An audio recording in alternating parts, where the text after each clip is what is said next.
Olá, pessoal. Sejam todos bem-vindos a mais uma monitoria. A monitoria desse semestre está acabando, passou tão rápido. E hoje eu trouxe mais um tema da revisão para a prova de vocês, semana que vem, né? Com a professora Luísa. Ela me indicou em especial tratar esses dois temas. Claro que a prova cumulativa vai cair todo o conteúdo do semestre, mas deu uma atenção especial ao tema que eu tratei na última monitoria e nessa. Excepcionalmente hoje, eu não vou ligar a minha câmera porque eu tô um pouco gripado e não tô nas melhores condições de aparecer a minha imagem aí. Então hoje fiquem só com o meu áudio. Por conta disso, até peço desculpas e vou até fazer uma monitoria um pouco mais rápido do que eu costumo tratar, por conta disso. Então vamos lá. Eu trouxe aqui uma revisão de competência dos principais pontos da competência, que é atribuir atribuição, né, a adequada atribuição a qual órgão do Poder Judiciário eu devo ajuizar aquele meu processo. Qual órgão do Poder Judiciário tem cabimento, é adequado ele apreciar a minha ação. E para a gente, então, fazer essa determinação de qual órgão da jurisdição deve analisar o meu processo, a gente se vale de alguns critérios para determinar a competência. São quatro os principais critérios, né, que o legislador acabou adotando, e a partir desses critérios a gente pode desenhar, a gente pode aí averiguar qual é o órgão competente que deve analisar a nossa demanda. Então, o primeiro critério é o critério do valor da causa, né? Toda causa civil, ela terá um valor. Então, se a sua ação civil versa sobre um imóvel, em geral, ela vai ter o preço do imóvel. Aí você vai me perguntar, tá, mas e as causas que não versam sobre um valor? Por exemplo, uma ação de reconhecimento de paternidade. Não tem um valor econômico essa causa. De fato, essa ação não tem um valor econômico, mas na hora que o autor ajuizar essa ação, ele vai atribuir um valor para fins fiscais, né, para fins estimatórios, porque é uma regra, toda causa civil vai sim ter um valor.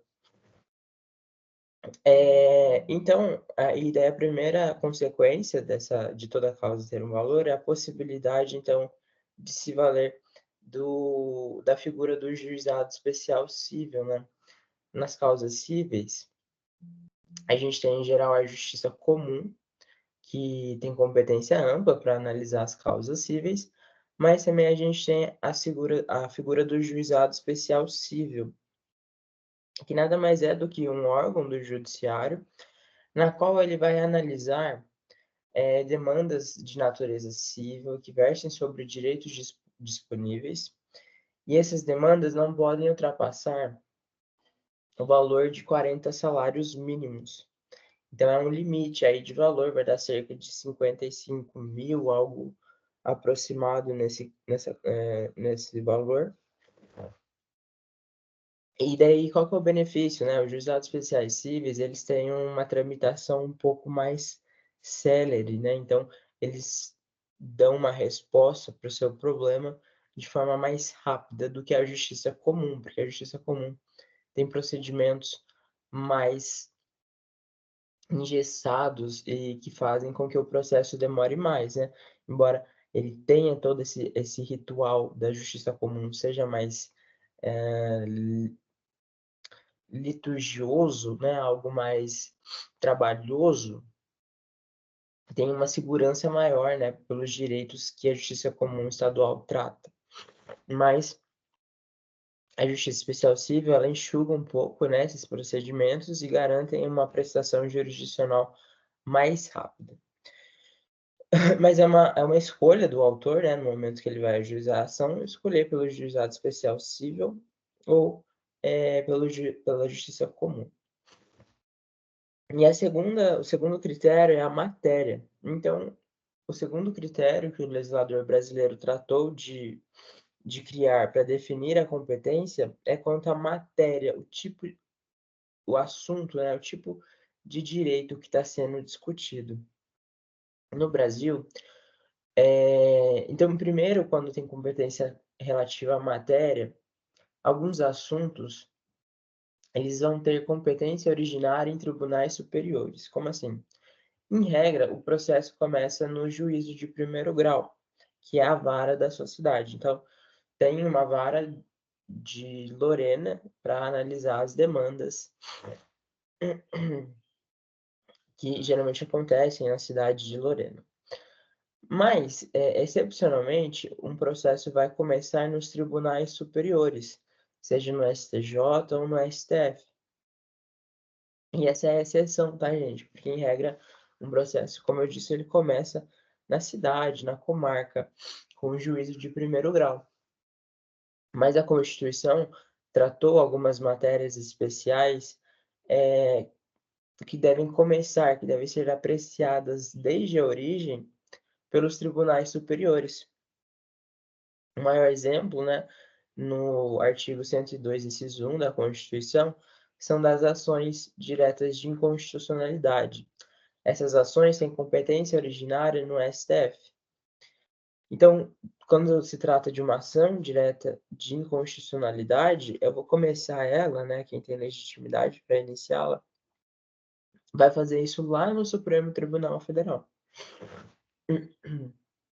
não no juiz de primeiro grau da sua cidade, eventualmente.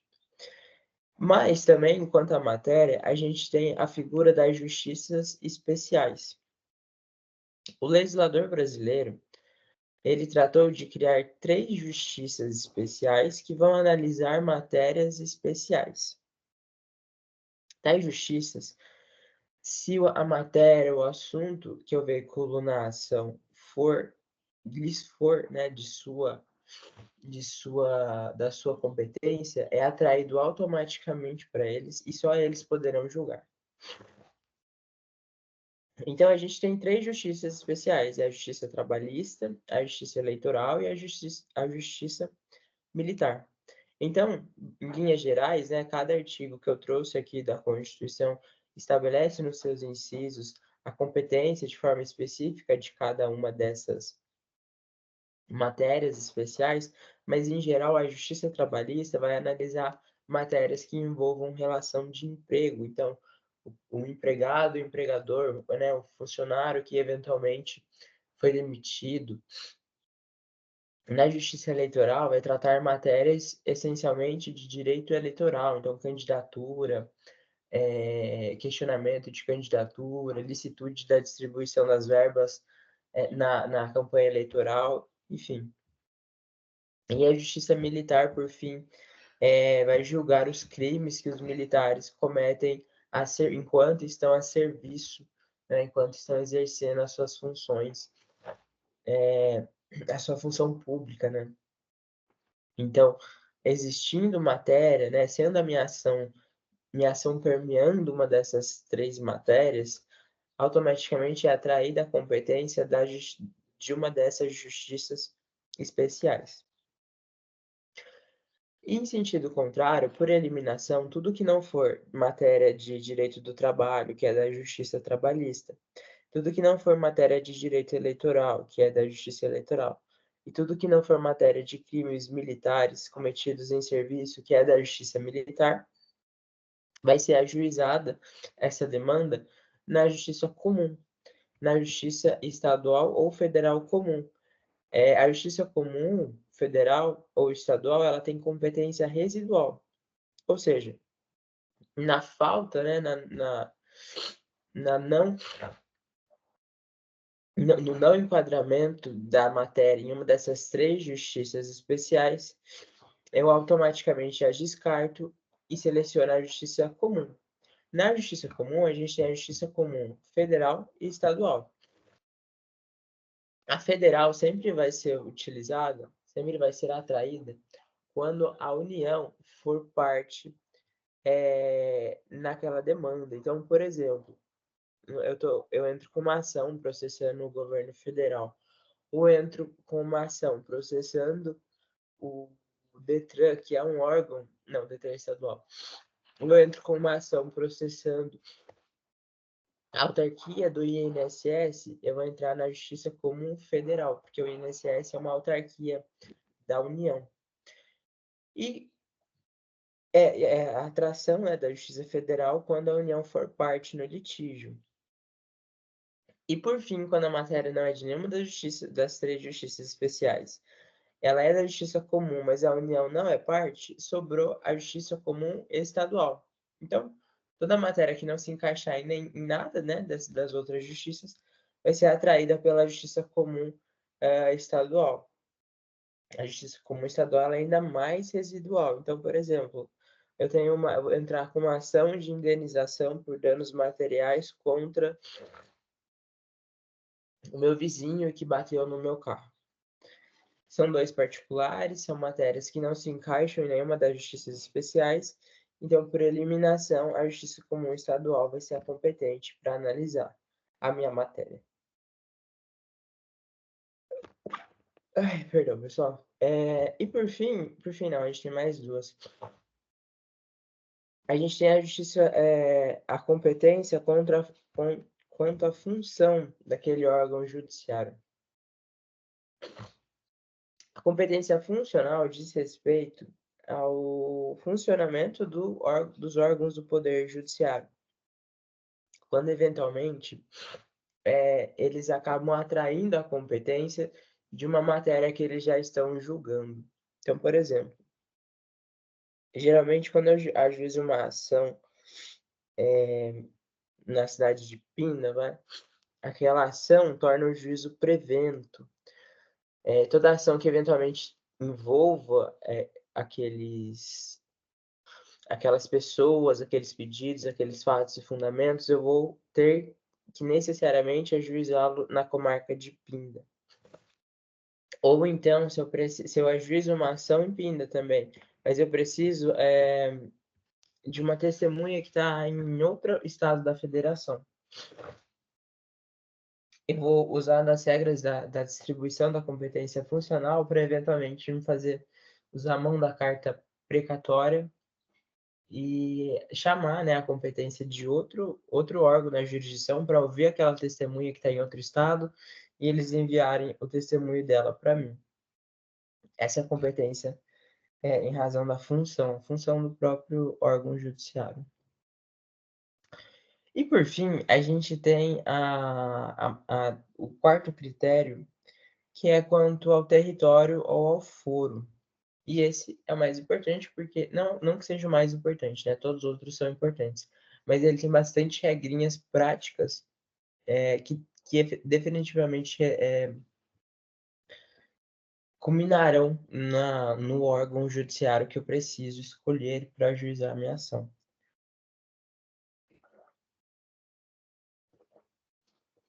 O foro nada mais é do que a extensão territorial na qual determinado órgão do judiciário exerce a sua jurisdição.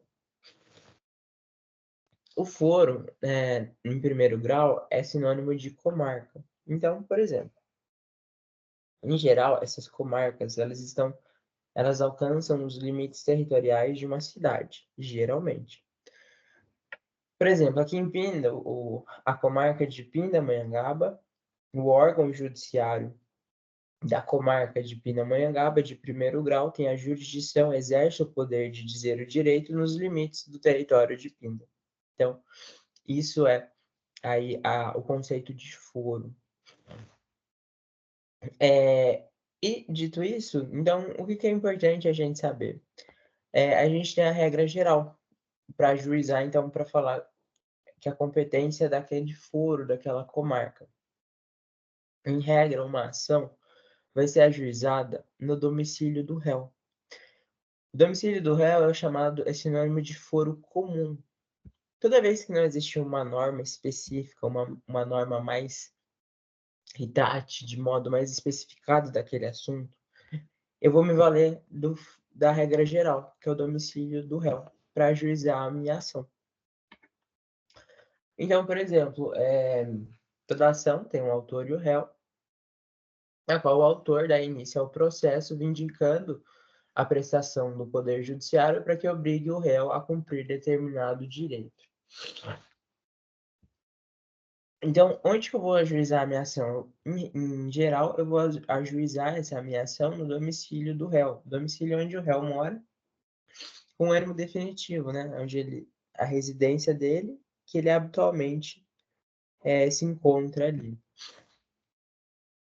Então, um exemplo, né, usando o mesmo que eu já tinha citado, se o meu vizinho que bateu no meu carro, e eu entro com uma ação, né, de indenização, onde que eu vou ajuizar essa ação? Bom, por essa regra aqui já vejo onde eu posso ajuizar. Se o meu vizinho mora em Pinda, então eu vou ajuizar essa ação em Pinda, na comarca de Pinda. Mas tratou o CPC de estabelecer alguns critérios especiais. Então, para casos específicos, a gente vai ter um foro específico que a gente deve ajuizar essa ação. E essa norma específica afasta a geral, né, que é o domicílio do réu, o princípio da especificidade. E isso não adianta. Essas regras, esses critérios especiais, são decoreba, né, do artigo 47 do Código de Processo Civil. Então, ele traz assim: se a ação versar sobre bens imóveis, eu vou ajuizar no foro do imóvel. Então, o foro é o local, o foro é a extensão territorial de que um órgão exerce a jurisdição, é onde aquele imóvel se encontra. Então, se eu moro em Lorena, mas se eu tenho um imóvel em Guará, e eu vou entrar com uma eventual ação que vai discutir esse imóvel, principalmente, o foro competente é o de Guará. Na sucessão, que é quando eu discuto os efeitos da morte de uma pessoa, né? Então, seja aí a distribuição da herança, eu vou ajuizar a minha ação no foro do último domicílio do de cujus, do último domicílio do morto. Na ausência, que é aquele procedimento que a gente vê lá em direito civil, quando a pessoa some sem estar em estado de perigo, e a gente tem que começar todo um processo, né, para eventualmente declarar a morte daquela pessoa e fazer a distribuição dos seus bens, a gente também vai ter a regra parecida, o foro competente é o último domicílio do ausente.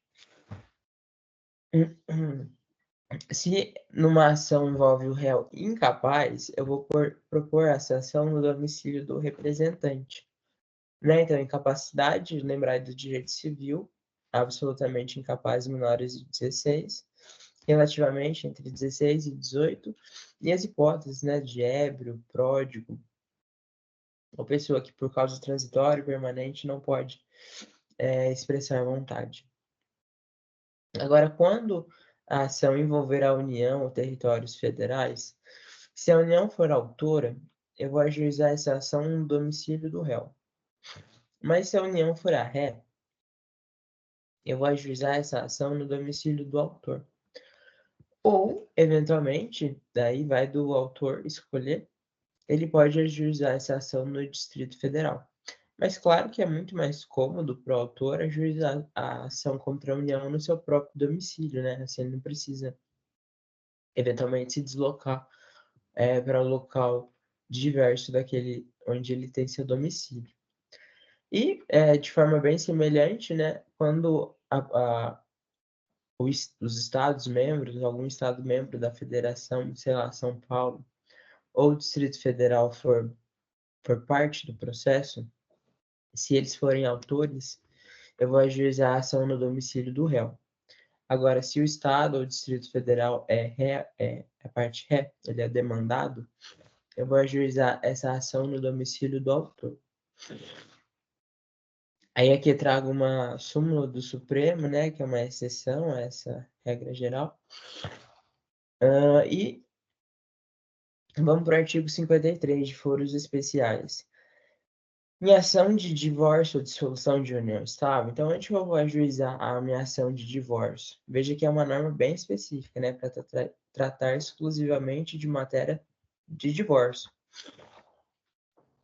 Se esse casal tem filho incapaz, o foro competente é do domicílio do guardião do incapaz, ou seja, o pai que tem a guarda, o pai ou a mãe, né, que eventualmente tem a guarda do filho. Se não houver filho incapaz, o foro competente é do último domicílio do casal. Se nenhuma das partes residirem no mesmo domicílio, competente será o foro do domicílio do réu. Mas se houver, em caso de violência doméstica, naquele divórcio, o foro competente é o domicílio da vítima. Então, afasta todas as outras hipóteses, a violência doméstica. Mas, e essa foi para ação de divórcio. Em ação de alimentos, que quando eu peço, né, a famosa pensão alimentícia, é competente o foro do domicílio do alimentando, que é o credor. Então, né, no exemplo clássico, né, geralmente o pai paga para o filho, né, pensão alimentícia, eu vou ajuizar essa ação, geralmente quem ajuiza é a criança, né, representado pela mãe. O foro competente é onde a criança mora, né, domicílio da criança. Do foro competente do lugar que se encontra. Então, se a ré na minha ação for uma pessoa jurídica, por exemplo, uma empresa, eu vou ajuizar a ação na onde encontra-se a sua sede. A sua sede é o local habitual que geralmente exerce suas operações financeiras e a administração, né, da empresa. O foro do local da agência sucursal para ações que versem sobre obrigações que a pessoa jurídica contraiu. Agora, se a ré da minha ação for uma sociedade ou associação sem personalidade jurídica, o foro competente é do local onde exerce a sua atividade. Se a ação versar sobre a obrigação de fazer, o foro do local onde a obrigação deve ser satisfeita é o competente. Então, você tem uma obrigação de fazer, né? Uma obrigação de fazer é quando alguém tem que cumprir determinada tarefa para um credor, né? O devedor deve uma tarefa para o credor. Eu vou ajuizar essa ação no local onde essa tarefa tem que ser cumprida. Agora, se for uma ação que envolver direitos que estão no Estatuto do Idoso, o foro competente é da residência do idoso. Se for uma ação que visa a reparação do dano em virtude do ofício da serventia, notarial, registro do cartório, o foro competente é da sede do cartório. Então, se o cartório cometeu um erro, né, que me gerou danos, e eu vou processar o cartório, o foro competente é o da sede do cartório. E quarto, eu acho que o quarto é o quarto e quinto. O quarto é o foro competente do lugar, do ato do fato que ocorreu em ações que versem sobre reparação de dano ou em que for réu administrador ou gestor de negócios alheios. Então, numa ação de reparação de dano, eventualmente, eu posso ajuizá-la no local em que ocorreu o fato que gerou todo esse dano que eu vou buscar a minha reparação. E quinto e último, das regras de competência quanto ao foro, é que na ação de reparação de dano, em acidentes que envolvam veículos, sejam carros ou aeronaves, o foro competente para conhecer essa ação é o domicílio do autor ou o local do fato. Então, aí abre o legislador uma escolha. E aqui uma última informação importante que o Código de Defesa do Consumidor traz. Em relações de consumo, eu vou ajuizar essa ação no domicílio do autor. A regra seria eu ajuizar essa ação na sede da empresa, mas como há uma norma específica do CDC, e o CDC protege a figura do consumidor, vou poder ajuizar essa ação no domicílio do autor, que é o consumidor. Essas são as regras, né, de atribuição da competência. E agora a gente vai para o segundo tópico, antes do exercício, para a gente terminar a monitoria de hoje, e é a da eliminação gradual de hipóteses, né, que é o jeito para a gente definir a competência de uma ação. A gente percorre algumas perguntas e, de acordo com a resposta delas, a gente atribui o foro competente, né, onde uma ação deve ser devidamente ajuizada. Então, quando a gente se deparar numa questão, a primeira coisa que a gente vai ver é se aquela ação pode ser julgada na justiça brasileira. Essas são as hipóteses dos artigos 21 a 23 do CPC. Então, é quando uma das partes tem domicílio no Brasil, o fato aconteceu no Brasil, são hipóteses de ajuizamento da ação em território nacional. Esse é o primeiro ponto que a gente tem que ver. Essa ação pode ser ajuizada no Brasil? E a gente consulta os artigos 21 e 23 do CPC para determinar isso. Aí a gente viu que pode ser ajuizado no Brasil. A gente vai para o segundo item, a segunda análise. Então, a gente vai verificar a matéria. Qual matéria que versa essa ação?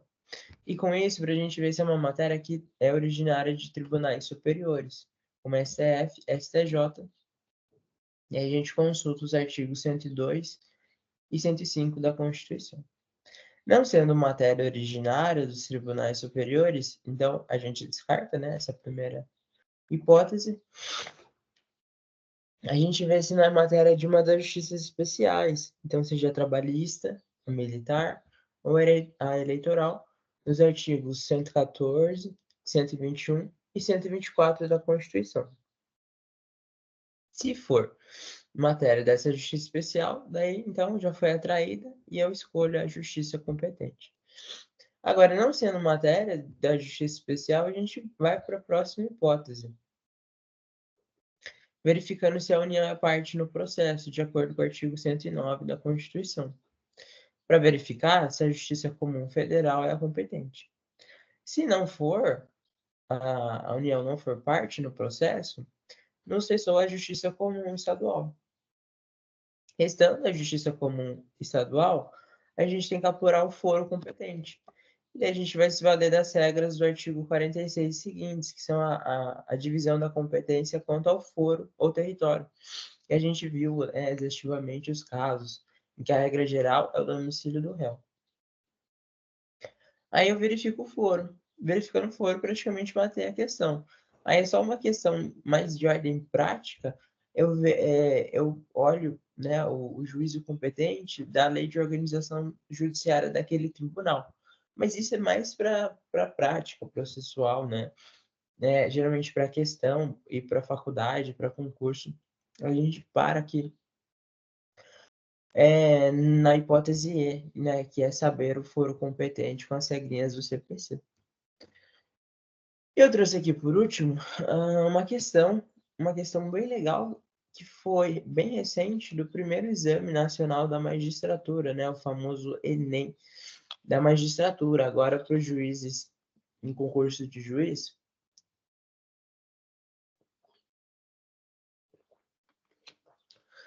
A gente tem uma fase pré-classificatória instituída pelo CNJ, como se fosse um Enem para os magistrados, né? Então, eles fazem essa fase pré-classificatória com o exame em todo o território nacional, para só depois os classificados continuarem aí o processo para se tornar, né, o processo seletivo, o processo classificatório para se tornarem magistrados.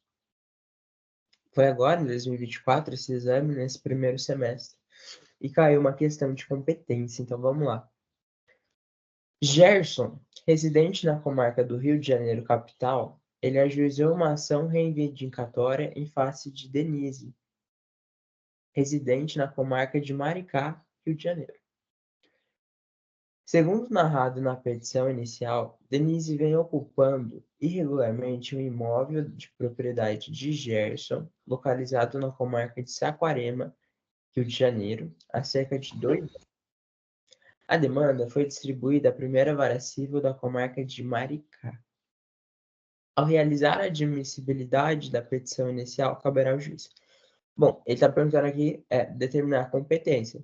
Então, eu tenho que ver o foro competente para ajuizar essa ação.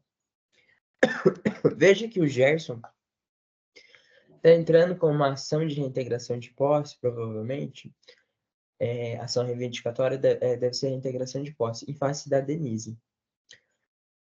E a posse discutida, né, é do imóvel, e esse imóvel se localiza na comarca de Saquarema, Rio de Janeiro.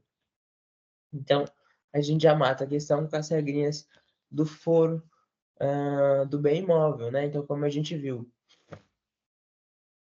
se uma ação versa sobre um bem imóvel, uma casa, né, uma residência, eu devo ajuizá-la no local da onde se encontra aquele imóvel. E daí ele fala na questão que o imóvel se localiza na comarca de Saquarema. Bom, então a comarca competente para ajuizar essa ação é de Saquarema, Rio de Janeiro. Então, valendo da regrinha do CPC, para determinar o foro, a gente já matou a questão. É só achar uma das alternativas em que fale, né, da competência da comarca de Saquarema, porque é onde se localiza o imóvel. Então, caberá ao juiz, alternativa A, determinar a citação de Denise por se tratar de juízo competente para apreciar a causa.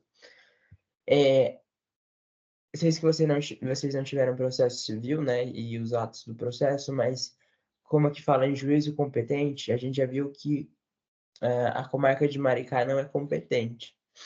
A comarca competente é a comarca de Saquarema. Então, por isso, está errado. Embora vocês não saibam o procedimento de citação e andamento do processo, mas por essa regra de competência, o juiz é incompetente, então não pode ser a alternativa A. Declinar a competência em favor de um dos juízes da comarca de Saquarema, que é o juízo competente para apreciar a pretensão reivindicatória de Gerson. A B é a correta. Saquarema é a comarca correta, competente, para a gente ajuizar essa ação. Vamos só ver por que a C e D estão erradas, né? A C, determinar a citação de Denise, caso não haja manifestação na contestação, haverá prorrogação da competência. A competência quanto ao local é uma competência de caráter absoluto. Competência de caráter absoluto, ela não pode ser prorrogada. Então, a C está errada. A D, suscitar o conflito negativo de competência? Não tem conflito negativo de competência. Não tem dois juízes declarando incompetente nessa demanda. Então, a D está errada. E E, declinar a competência em favor de um dos juízes cíveis da comarca do Rio de Janeiro, que é o juiz competente para apreciar a pretensão.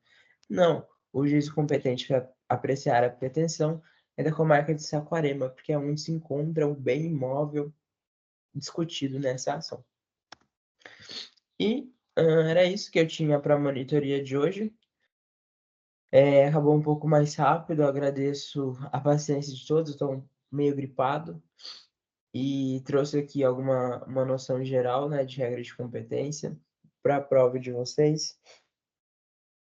Né, essa prova está finalizando o semestre. Agradeço muito pela paciência e pela quem assistiu até aqui. Qualquer dúvida, estou à disposição. Pode mandar mensagem no WhatsApp, Instagram, qualquer problema que tiverem e não entenderem a matéria, estou aí para ajudar. Muito obrigado pela participação e até a próxima monitoria. Tchau, tchau.